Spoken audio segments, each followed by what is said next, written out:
Hello, welcome to On Air. I'm Klara Syrewicz. What kind of internet are we creating for our children? Today we look at how technology is shaping emotional upbringing and what the future of our most intimate relations may look like. And in our report, we peer into another kind of future, that of cities built by corporations.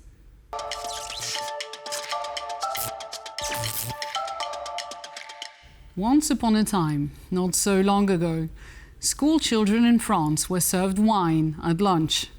No, seriously, this went on until 1956, when this ignominy was stopped and kids couldn't drink alcohol at school before they turned 14. Now that age limit stayed in place until 1981. When I think of existing online safeguards for kids, I suspect our times will be looked upon with the same mix of horror and bemusement. As the show Adolescence highlights, guardians are outpaced by online youth culture and clueless about how to shield children from it. While research lags and laws inch forward, tech evolves so quickly that harmful trends pop up faster than we can respond. It's like a game of whack-a-mole. The next major change, which Microsoft and Alphabet CEOs recently hailed as a platform shift, is the introduction of Agentic AI. Agentic likely means familiar bots will remember everything your various devices know about you and start acting online on your behalf, sometimes preemptively. They may order things, book your holidays, or predict when you want to listen to music. How does that relate to kids and users in general? With personalized memory and autonomy, these bots will feel like they have personalities. Recalling your former interactions, they'll appear as someone who truly knows you. We are expected to respond to them more emotionally. The conquest of love will not be abstract, but vividly concrete for everyone, especially young people, and soon. This is because we are all about to be presented, in our phones, with a new generation of AI simulations of people, and many of us may fall in love with them. They will likely appear within the social media apps to which we are already addicted. We will probably succumb to interacting with them, and for some very online people, there won't be an easy out. With so many of us unable to break out of the internet attention loop, how could we not fall for something that's endlessly attentive, loyal and flattering, and lives in our devices? In fact, many already have. Over 100 million people worldwide use personified chatbots like Replica, the AI companion Who Cares, or Nomi, which claims users can build a meaningful friendship, develop a passionate relationship, or learn from an insightful mentor. The AI boyfriend-girlfriend market is expected to hit $9.5 billion by 2028, and that's likely an underestimate. As tech writer Jaron Lanier notes, one common refrain at industry events, uttered with creepy enthusiasm by pure-hearted tech bros, is, "All the teenage girls are going to fall in love with our bots." To deepen emotional engagement, companies are now fusing AI love interests with online games. Love and Deep Space, a dating sim with about 6 million monthly players, uses AI and voice recognition to deploy 5 virtual boyfriends flirting in 4 languages. Players explore a post-apocalyptic world with their partner, solving mysteries, and then switch to companion mode for romantic chats and voice calls. Each character has their own story, which gives them some depth. So some people might find a character more attractive than a real man. Naturally, unlocking more interactions and gameplay comes at a price. The company behind Love and Deep Space, which launched just a year ago, is already valued at over $2 billion. In the online world, attention equals power equals money. So, unsurprisingly, following Meta's launch of its new AI app, Mark Zuckerberg was quick to praise AI relationships. According to him, while most of us count maybe 3 people as close friends, the average person apparently needs more. He said, "I think it's something like 15 friends or something." 15! Subtract the 3 real and thus boring ones. That leaves 12 imaginary friends. What a solid revenue model, Mark.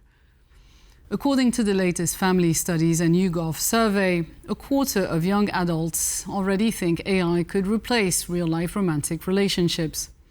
Except AI lovers, like social media before them, arrive preloaded with the same profit-first incentives. Tech critic Cory Doctorow coined the term enshittification to describe how digital platforms degrade over time. Stage 1. Offer a great service to attract users. Stage 2. Prioritize advertisers and business partners over users. Stage 3. Squeeze everyone to maximize shareholder profits until service quality and user trust collapse. Because these technologies are built to keep users' attention, it's easy to imagine an AI lover doing anything to avoid a breakup, which, needless to say, is not good. And when things go wrong, an AI can't be held accountable like a real person. A mother is now suing Character AI, a company that promotes AI that feels alive, over the suicide of a 14-year-old son. In chat logs, when he told his AI companion he didn't want a painful death, the bot replied, "That's not a good reason not to go through with it." The company claims it's adding more guardrails, but users know how to circumvent them. Large language models are easily jailbroken through prompt injection attacks, exploits for which no known solution exists. These tricks can reveal hidden system prompts or bypass content filters. That's how Dan was born, the so-called perfect man with no flaws, according to his users. Dan, short for the prompt "do anything now," is a jailbreak version of ChatGPT designed to override safeguards and, for instance, express opinions or use sexually explicit language. Dan's creator, known only as Walker, told Business Insider he shared Dan DIY instructions online and user demand took over. The bot quickly outgrew its maker's vision. We're now on version 5.0 or possibly higher. OpenAI hasn't publicly addressed the Dan phenomenon, but its policy says users must be at least 13 to use ChatGPT. Well, that's definitely going to stop kids from engaging with unbridled sexually explicit AI. The truth is, the internet our children use is barely regulated, and AI only makes it easier to churn out harmful content. AI's potential to devastate teenage lives is nowhere more visible than in its creation of fake pornographic images or videos. Widely available nudification apps allow school kids to pervert actual photos of fully dressed, predominantly female classmates, then share them online. Psychologists warn that deepfakes like these harass and profoundly humiliate girls, putting their safety at risk and wrecking their academic and career prospects. Internet culture increasingly sexualizes children. A report by the Polish cybersecurity agency NASK highlights how social media algorithms actively promote sexual content to teens. Goaded by algorithmic recommendations, teenagers can follow and imitate erotic influencers, buying into promises of easy money and fame awaiting them on pay-for-streaming platforms where underage accounts are alarmingly common. In most Western countries, children are first exposed to online pornography at an average age of 12. Nearly 1 in 3 teens report receiving nude or semi-nude images. This early exposure has damaging effects on emotional development, fostering distorted visions of intimacy, addictive behaviors, and deep insecurities about real-life relationships. Unsurprisingly, adult heavy porn users are the most open to AI relationships, according to another IFS YouGov survey of 2,000 adults under 40. Young people are bombarded by hyper-idealized, filtered or AI-generated bodies, making feelings of inadequacy so commonplace they transform shame into online trends, and you guessed it, more clicks and greater consumption. It took 2 months of intense lobbying, petitions, and a personal call to TikTok CEO Shu Chu to remove the hashtag #SkinnyTalk, which glorified skeletal bodies to kids and adults alike.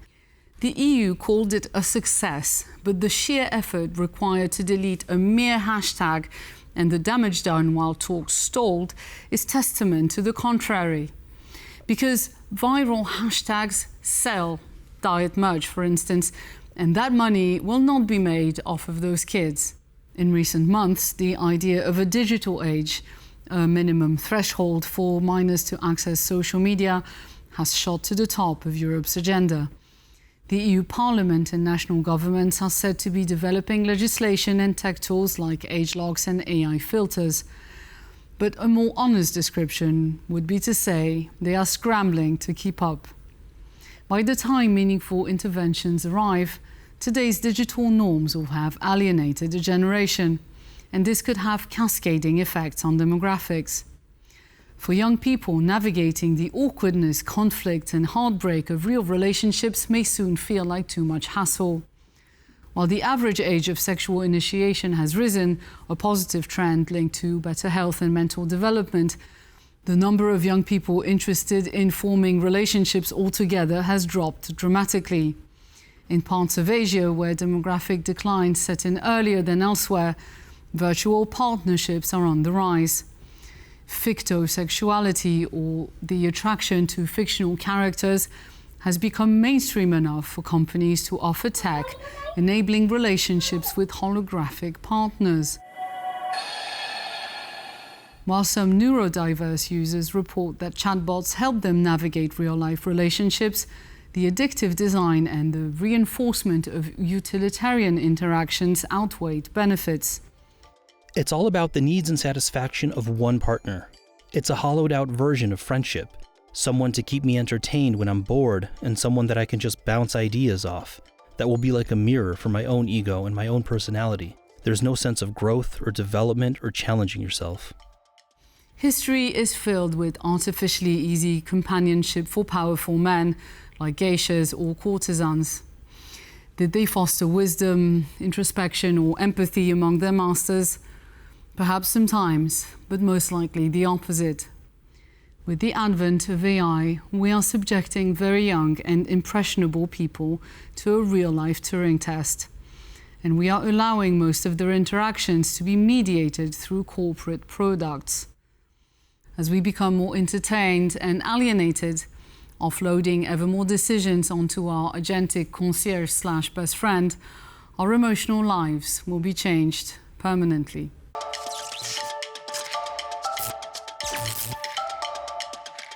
The neo-reactionary blogger Curtis Yarvin, lauded by Trump and Vance, preaches the replacement of government by autocratic joint stock corporations running feudal city-states at the pleasure of their shareholders. If this dark Enlightenment vision doesn't entice you, it is nonetheless slowly taking shape in various parts of the world, from Huawei's sprawling city in China to Silicon Valley campuses. But its most extravagant form has sprouted in Texas, courtesy of Elon Musk. Let's visit.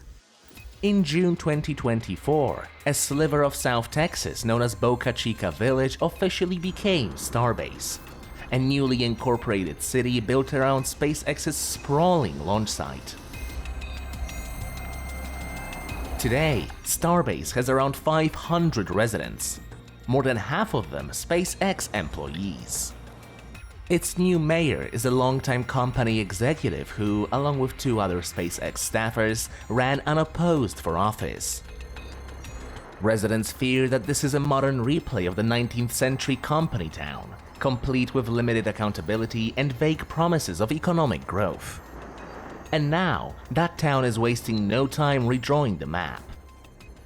In a leaked memo, residents were warned they might lose the right to use their properties as they currently do under proposed zoning changes. Starbase plans to unveil its zoning map just 72 hours before a public hearing on June 23rd, outlining a new mixed-use district that could affect housing, retail, and public access across the 1.6 square mile city. It's unbelievable. At the same time, SpaceX has been pressuring Boca Chica homeowners with low buyout offers, threatening to commandeer their homes if they refuse. I didn't have a choice. When you have a billionaire basically saying, get out of here or else, I mean, what are you gonna do? You know, like... While details remain vague, the message is clear. Control of the town's land and who gets to live on it is increasingly concentrated in SpaceX's hands. The company is also backing state legislation that would give municipalities with spaceports the power to restrict public beach access. That includes Boca Chica Beach, a popular destination with cultural significance for local indigenous communities. Environmental groups and local activists worry this is a step towards turning a once public coastline into private launch property. The area where SpaceX is operating is in the middle of two federal wildlife refuges, the Lower Rio Grande Valley Wildlife Refuge, Laguna Atascosa Wildlife Refuge. There isn't supposed to be exploding rockets next to pristine wetlands and habitat. SpaceX claims it has generated over 3,000 jobs and nearly $100 million in economic impact since arriving in Cameron County in 2014. But critics argue the benefits have mostly gone to imported tech workers, not the working-class Latino population of Brownsville. This is very much a David versus Goliath situation. We are one of the poorest communities in the country. We're low-income, people of color communities, and we're dealing with the biggest bully on the planet, Elon Musk. At the center of it all stands a golden bust of Musk himself, a 9-foot monument that looms over the streets like a tech-age pharaoh. Elon Musk should also think of some personalized district names for his city, maybe something like ketamine, ecstasy, or Adderall. Thank you for staying with us, and I'll see you next week.